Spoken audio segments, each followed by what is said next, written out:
Since Spacies. G'day invaders, welcome to Since Spacies. This is the Spacies Spin for the week, and this is just a regular thing that I've started to do where I talk about news items that have come to my attention over the week. And I don't know, maybe it's just a chance for me to rant a little bit here and there. I'll try not to rant too much. But this week, no rant. Well, actually, no, there is one item I do want to rant about, but not this one. This is some news items that have come to my attention. And, you know, I don't know how valid this information is, but, you know, I'm hoping it's true. And that is that Sega are rumored to be doing Sonic Adventures 1 and 2 HD. Now, the news that I've got in the article that I've got here says that Sega of China are going to be doing this. So Sega Shanghai, these were the guys who were responsible for putting Sonic Adventures 1 and 2 on the Xbox 360 and PlayStation 3. It also says here that it was set to be released in China with full translation for the Chinese. It was supposed to be teased at next year's SXSW. Not sure what that is. Production may have started already prior to this. Now, this information was from 2017 and it's only just leaking out now. So that tells us that this game's been worked on for quite some time and kept under wraps. It was shelved because the continuation of their game was dependent on the success of Sonic Forces. But it says here that they've deemed Sonic Forces to be successful enough to warrant this to proceed ahead. A bit strange that, you know, their flagship game, or flagship character, and they're worried about the success of a new game being hinged on a new game that they've already made. Yeah, anyway, it's all a bit confusing, but I guess they had their reasons. Release was to consist of Sonic Adventure 1 and 2 remakes. It says here it was supposed to be treated as one episodic game, both on the same engine.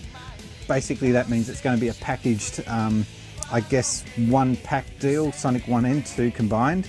The remakes are testing grounds to see if Sonic 3 is viable. So if anyone out there is really keen on a Sonic 3 game eventually becoming a thing, this is your chance to, I guess, vote with your money, with your wallet. The music was causing a few issues with, some rights and contracts. So it could be that the music is going to get mixed up and changed, it's saying here. So, I don't know, as long as they get the music similar, or maybe just, I don't know, it's going to be weird. I always have trouble playing remix games when they've changed the music up.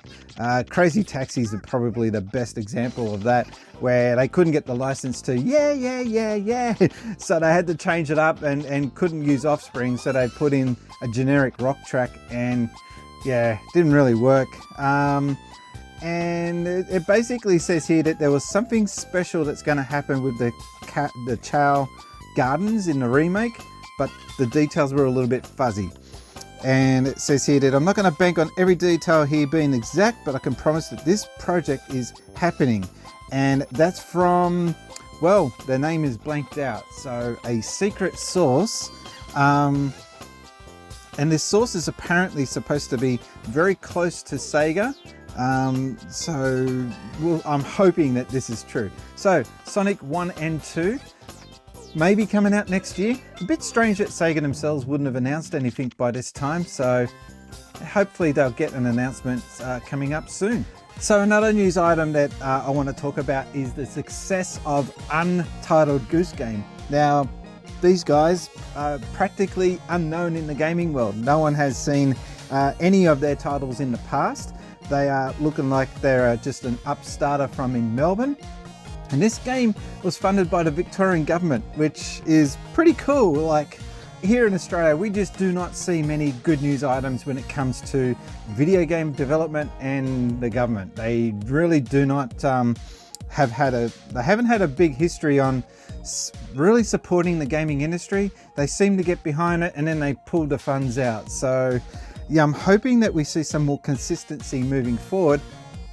Kind of strange that we wouldn't see the government wanting to support an industry that is bigger than film. Like, they've supported the film industry for so long with, you know, mixed success. Some big breakout hits in the film industry. We would like to see that replicated in video games. And well, these guys have kind of helped maybe push the way for that to happen. So this had led the charts on on the Nintendo Switch. That's awesome. They even were outselling Link's Awakening. That's like, I don't know what to say to that. That's awesome. Like, they outsold a Zelda game. Like, that's ridiculous. So for those who don't know what Untitled Goose Game is, basically you could describe it as a stealth game where you played a role as a jerk goose. This goose is just set out to make all the villagers' life a hell. So really unoffensive game, something that you can show children and not be worried about that no one dies, no one gets killed. And most people would look at that and go, I've got no interest in that. That doesn't sound like something that I would be wanting to play. But it's addictive because you're basically going around playing the role of a goose but who's being a jerk. And it's a little bit more in-depth than that, but that's essentially what you're doing. You've got set tasks that you've got to complete, and you've got to try and find out a way of how to achieve those goals with only limited controls. So you don't have any hands, you can only pick up items with your beak, you can honk, you can flap your wings, and you got to try and see what you can do to influence the villagers and the people around you to make certain things happen. So if anyone here is watching and has not really seen anything about Untitled Goose Game, don't watch too many YouTube videos because you'll ruin it. Watch the first level maybe, and then after that pick it up from there. Now the game is not overly expensive, it's around about 20 bucks on the Nintendo Switch store. However, its only major criticism is that it's perhaps a bit short. I think you'll only get a few hours out of it, but those hours will be memorable because it's just such a pleasant experience. So if you haven't already done so, check out Untitled Goose Game. Good to see that it's making news, and it's good to see that the mainstream media have picked up on a game that's not, not just about the violence. It's a positive news story, and that's rare in 2019. So for my next article is about gaming conventions, or the lack thereof. Now, here in Sydney, we used to have EB Games Expo, and that was held out at the Olympic Stadium, and it was cool. It was awesome. I went to one of them. I was lucky enough to get free tickets after attending Xbox Fan Fest, and I had a ball. It was such a great experience. And that was the only one I ever went to. Bit of a shame, really. And I was just starting to get hooked on it, and then they, pulled a plug on it. Actually, no, they moved the expo from Sydney to Brisbane, and then they pulled the plug on it because they amalgamated with PAX. So here in Sydney, we do have another expo. Now, there's only 6 expos mentioned on Wikipedia in Australia in general. And you're going to see a bit of a trend with these. Arcanacon is in Melbourne in January. I don't know too much about Arcanacon. It's I think it's role-playing or something. Yeah, role-playing gaming convention. I don't know much about that one, so please excuse my ignorance there. Then you've got AVCon in Adelaide. Good to see South Australia getting a bit of representation there. Then you've got, in general, this is a general one, I don't know why I even list this, Melbourne International Games Week. That's awesome, actually. That's fantastic that the state government is getting behind that down there. Then you've got the Penny Arcade Expo, which is PAX. It's the biggest convention in Australia, and it's kind of strange that PAX is only held in Australia outside of the US. That's the only other country that gets to be able to host PAX. I'm pretty sure I'm right when I say that. Hang on a second. So after doing a quick check, yeah, Australia is the only country outside of the US that gets PAX. You got PAX West, PAX South, PAX Unplugged, PAX East, and PAX Dev, and then PAX Australia. I would love to see PAX take it to the UK. I think you guys in the UK very much deserving of a PAX in your country. And yeah, I don't know, this is not a new convention. This has been going now for about 15 years. So I think they've had time to build up big enough to take it to other countries. I guess I should be grateful though, the fact that we're even getting it and not complaining about the fact that the US are only getting it. So that's a plus. But getting back to my other list of conventions, the only other convention that we've got in Australia, the only two, is RTX or Rooster Teeth here in Sydney. I'll be going to that if I can help it, because yeah, we just have no other conventions left. That's all we've got. And Supernova in various locations, and that is all over, but that's not really concentrating on video gaming. So here in Australia, we used to have EB Games Expo in Sydney, and then they moved it to Brisbane or to the Gold Coast, which was cool. I thought that was such a great idea. Then they canned it. Well, they didn't can it, they merged with PAX.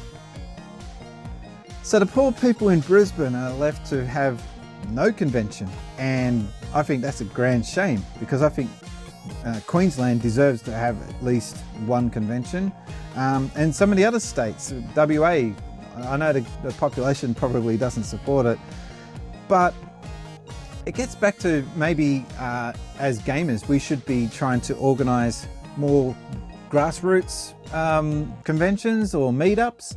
So back in the 80s, we used to have a thing here in Sydney called the Sega Users Group. SUG, great name, right? But that was a convention that we used to hold. It was not a convention, it was just a meetup.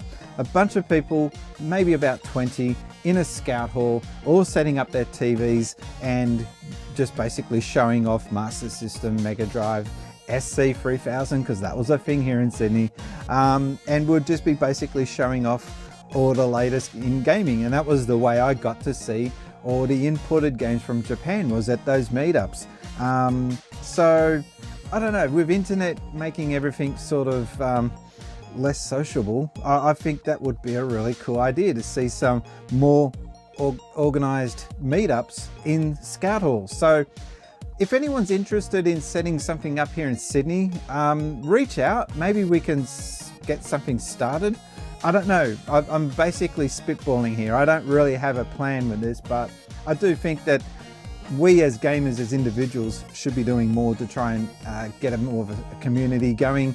And but my rant is, why aren't there more, not major sized gaming conventions, but mid to small gaming conventions? It would be nice to see more, to give people options to meet up with other gamers and share their experiences, rather than having to do it online in forums and whatnot. So that's my rant. So anyway, I'm looking forward to PAX. That's coming up in 4 days time. Going to be in front of 1,500. I know that I was saying 5,000 before, but they've split the theatre up. I didn't know that. So it's going to be 1,500, still the biggest crowd that I've ever been in front of. And we're looking forward to getting that happening. The other Sega Masters and me have been spending all day fine-tuning a few things. So we're really looking forward to that this coming Saturday. So just to wrap up, I've got a couple of winners to announce. Now, AK Racing have been kind enough to donate some prizes to give out in a competition here. And basically I've been asking you guys to send in your gaming setup. And I was looking for the worst gaming setup that I could find. It was only open to those of you in Australia. So sorry for you guys overseas watching. But yeah, I've had a few interesting ones come in, but runners up was Wacko Jacko. He sent in his setup there. It's okay. There's a bit of a mess there with the cables, and yeah, I wouldn't call it hideous. It's actually quite a nice setup, but those cords, mate, I can totally relate. You should see what I've got with my gaming setup. So mate, congratulations, you've got the footrest coming your way. I'll be getting AK Racing to get in touch with you shortly. And for the main prize, we had Retro Kaiser. Mate, I think you need this more than that room is cramped. You haven't got really an issue there with the cords, but yeah, you've got the lack of a carpet, so you got no carpet. That's going to come in handy for you. The footrest might come in handy as well, and that desk, I don't know if you've got room there for a mouse mat, but anyway, it's coming out your way. I'll be forwarding your details to AK Racing. So once again, congratulations to Retro Kaiser and to Wacko Jacko. So I'll be forwarding your details shortly, and I'll be looking forward to running more competitions on the channel if I can. AK Racing, thank you very much for making that happen. But yeah, I'm going to just wrap things up here for the week. That's been the look at the news in gaming. It wasn't really a big news week. Got a couple of things coming up, I think, next week. I think there'll be more articles to talk about. As far as the channel goes, won't be many videos coming out until early next week, and I'll be doing a video basically giving you a big wrap up on what's happened at PAX. In the meantime, my name has been Brian, and I've been gaming since Spacies. Thanks, guys.